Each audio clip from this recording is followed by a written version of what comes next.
Hello friends, welcome back to this video and my channel English to tech once again. So दोस्तों, आज हम लोग बात करने वाले हैं लिसनिंग प्रोसेस के बारे में कि लिसनिंग प्रोसेस क्या होता है। और इससे पहले हम लोगों ने जाना था कि मास और टेक्निकल कम्युनिकेशन क्या होता है और guidelines for interview. So friends, video के लिंक डिस्क्रिप्शन बॉक्स में दिए गए हैं, आप जाकर के अभी चेकआउट कर सकते हैं। अभी फिलहाल हम लोग जानते हैं कि लिसनिंग क्या होती है, लिसनिंग प्रोसेस क्या होता है और ये क्यों इंपॉर्टेंट है और इफेक्टिव लिसनिंग स्किल्स हम लोग किस तरीके से डेवलप कर सकते हैं। जैसा कि सभी लोगों को पता है कि इससे पहले हम लोगों ने वर्बल कम्युनिकेशन क्या होता है इससे रिलेटेड एक वीडियो में बात करी थी कि जो भी वर्बल कम्युनिकेशन होता है वो कई सर्वल टाइप्स का होता है। जैसे वर्बल जो कम्युनिकेशन होता है उसमें दो तरीके के कम्युनिकेशन आते हैं, एक तो ओरल कम्युनिकेशन होता है और दूसरा होता है कि रिटन तो रिटन कम्युनिकेशन होता है दोस्तों। एक ओरल कम्युनिकेशन होता है, एक रिटन कम्युनिकेशन होता है। दोनों ही वर्बल कम्युनिकेशन में आते हैं क्योंकि वर्बल कम्युनिकेशन जो होता है उसमें वर्ड्स का यूज़ होता है, ठीक है। तो वर्ड्स का यूज़ ओरल कम्युनिकेशन में भी होता है और रिटन में भी, यानी कि दोनों चीज़ों में क्या लगता है, वर्ड्स लगता है, लैंग्वेज लगती है, ठीक है। और यहाँ पर देखिए कि जो भी वर्बल कम्युनिकेशन होता है उसमें जो ओरल कम्युनिकेशन होता है उसके लिए लिसनिंग जो है, लिसनिंग एक बहुत ही ज़्यादा आउटस्टैंडिंग और बहुत ज़्यादा इंपॉर्टेंट प्रोसेस है।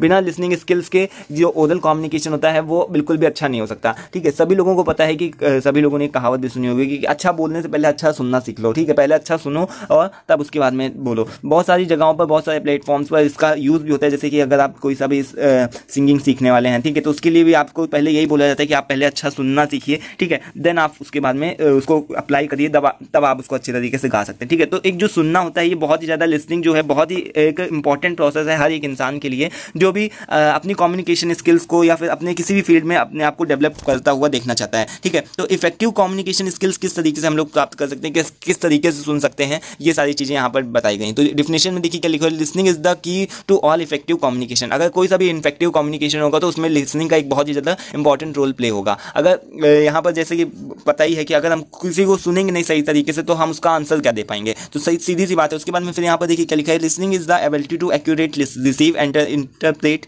Message in the communication process. मतलब कि अगर लिसनिंग स्किल्स हमारी अच्छी होंगी तो हम जो भी मैसेज सामने वाला डिलीवर कर रहा है, जो भी वो बात अपनी बताना चाहता है उसको हम एक्यूरेटली सुन पाएंगे, और जब सुन पाएंगे तभी उसको अच्छे तरीके से समझ पाएंगे। और जब समझ गए तो सिंपल सी बात है 50% हमारा काम समझने पर ऐसे ही आसान हो गया, उसके बाद बस आंसर देना बाकी रह जाता है, ठीक है। तो इंटरप्रेट किस तरीके से मैसेज को हम कर सकते हैं ये हमारा लिसनिंग प्रोसेस पर ही डिपेंड करता है। तो यहाँ पर देखिए क्या लिखा है, without the ability to listen effectively message are easily misunderstood. अगर होगा क्या कि अगर आप सही तरीके से सुनेंगे नहीं जो भी मैसेज डिलीवर कर रहा होगा, अगर आप जो भी मैसेज है जो भी भेजने वाला है, अगर सपोज दैट कि क्लास में भी यही बोला जाता है कि जो भी छोटे से बचपन से सुनते ध्यान से सुनो जो भी टीचर बोल रहा है, ठीक है। अगर आप सही तरीके से सुन लेंगे तो सिंपल सी बात है कि जब आप कभी भी पेपर एग्जामिनेशन वगैरह देने जाएंगे तो आपको आधी से ज़्यादा चीज़ें, वो सुनी हुई चीज़ें ज़्यादा याद रह जाती हैं, ठीक है, बजाय उसके जो आप याद कर रहे हैं। तो यहाँ पर जो मैं चीज़ें बता रहा हूँ ये आपको बहुत ही जल्दी समझ में आ सकता है, लेकिन अगर आप अच्छी तरीके से उसको सुनेंगे, ठीक है, क्योंकि ये दिमाग में एक कहीं ना कहीं इसका इमेज बन जाता है।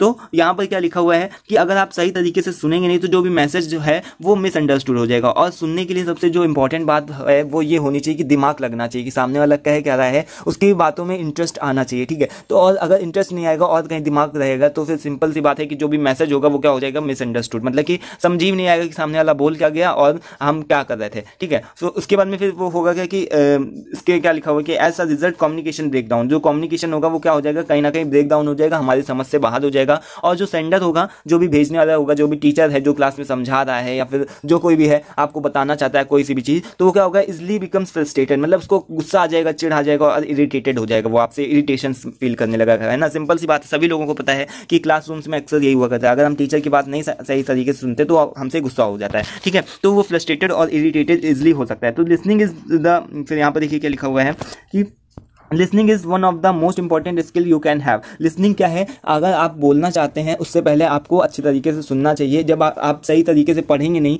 तो दूसरों को पढ़ाएंगे क्या। तो यहाँ पर वही चीज़ बताई गई है कि लिसनिंग जो है एक बहुत ज़्यादा मोस्ट इंपॉर्टेंट स्किल है यू कैन हैव, जिसको आपको रखना ही चाहिए। अगर हर एक फील्ड में इसका बहुत ही ज़्यादा इंपॉर्टेंट रोल भी प्ले होता है। तो यहाँ पर देखिए क्या लिखा है, here are some of the main types of development skills listening skill, मतलब कि जो भी है इफेक्टिव टिप्स दिए गए हैं यहाँ पर, जो भी आपका क्या है कि लिसनिंग स्किल्स को मेंटेन करने में आपका मदद करेंगे। जैसे कि एक जो फर्स्ट हमारा स्किल है वो क्या है, यहाँ पर दिया गया है कि जो भी है फेस द स्पीकर। जो भी स्पीकर है एक तो हमको उसका फेस दिखना चाहिए, ठीक है। जो भी बोलने वाला है अगर हम उसका फेस देख पा रहे हैं या फिर जो भी वो चीज़ें जो भी प्रेजेंटेशन शो कर रहा है, जैसे कि अगर आप यहाँ पर है वीडियो को देख रहे हैं, ठीक है, तो इस वीडियो में जो भी जहाँ पर मैंने ये इस तरीके से क्यों बार बार ये मार्क करता हूँ ताकि आप ये चीज़ें जहाँ पर भी है समझ में आए, ठीक है। जो ये ब्लू जो भी है इससे कलर से ऐसे डार्क करते हैं या कुछ भी करते हैं, ताकि जो भी है ये आपके एक अंदर में समझ में आए, ठीक है। तो इसका क्या मतलब होता है, फेस द स्पीकर, मतलब जो भी स्पीकर है उसको बोलने वाले की एक तो आपको इमेज दिखाई पड़नी चाहिए, ठीक है। अगर इमेज नहीं दिखाई पड़ रही तो जो भी वो प्रेजेंटेशन बताना चाहता है, जो भी वो देना चाहता है, ठीक है, उसको आपको simply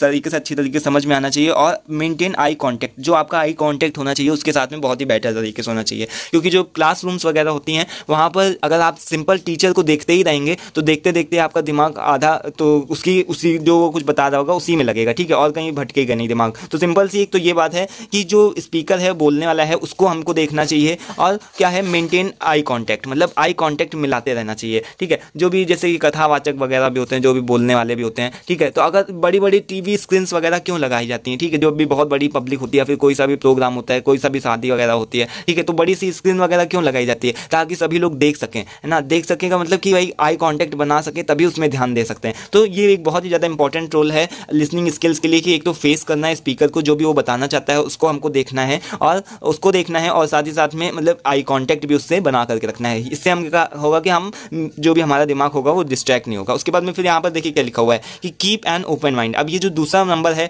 keep an open mind का क्या मतलब है कि हमेशा एक खुला हुआ दिमाग रखो, जो भी क्वेश्चन नहीं, जो भी कोई सा भी आपको डाउट है उसको तुरंत आप पूछ सकते हैं, ठीक है। और जैसे एक बोलते नहीं कि पहले से ही ग्लास को कभी भी भर के नहीं जाना चाहिए, जैसे कि जो भी है कोई भी बताना चाह रहा है तो उसके पहले क्या है, आपको अपना जो भी ग्लास है उसको खाली करना ही पड़ेगा, तब जाके आप जो भी टीचर है उसमें भर सकता है जो भी सारी चीज़ें। तो आपके पास पहले से उल्टा सीधा ज्ञान नहीं होना चाहिए, जहाँ पर भी आप जा रहे हैं, जो चीज़ भी आप सुनने वाले हैं, ठीक है, तो उससे पहले आपको क्या होना चाहिए कि एक ओपन माइंड होना चाहिए, एकदम खुला हुआ दिमाग होना चाहिए, खाली दिमाग होना चाहिए, जिससे आप जो भी चीज़ वो बता रहा है तो उसको आप भर सकें, ठीक है। तो इसका एक तो ये मेन होता है कि कीप एन ओपन माइंड, जो भी क्वेश्चन क्वेरीज वगैरह उसको आप तुरंत ही पूछ लें, तो ये चीज़ बेटर रहेगी। उसके बाद में ओपन माइंड रहेगा तो इससे ये होगा कि कोई से भी और जगह भटकने का भी चांस नहीं होगा। तो एक तो ये हमारा होगा, दूसरा ये हो गया। और फिर यहाँ पर थर्ड पॉइंट क्या लिखा हुआ है, listen to the words and try to picture what the speaker is saying. और ये जो है ये इंपॉर्टेंट, सबसे ज़्यादा इंपॉर्टेंट पॉइंट है कि जो भी टीचर बताना चाहता है उसका आपके दिमाग में एक ना एक पिक्चर चलना चाहिए। तो सिंपल सी बात है, सभी लोगों को पता है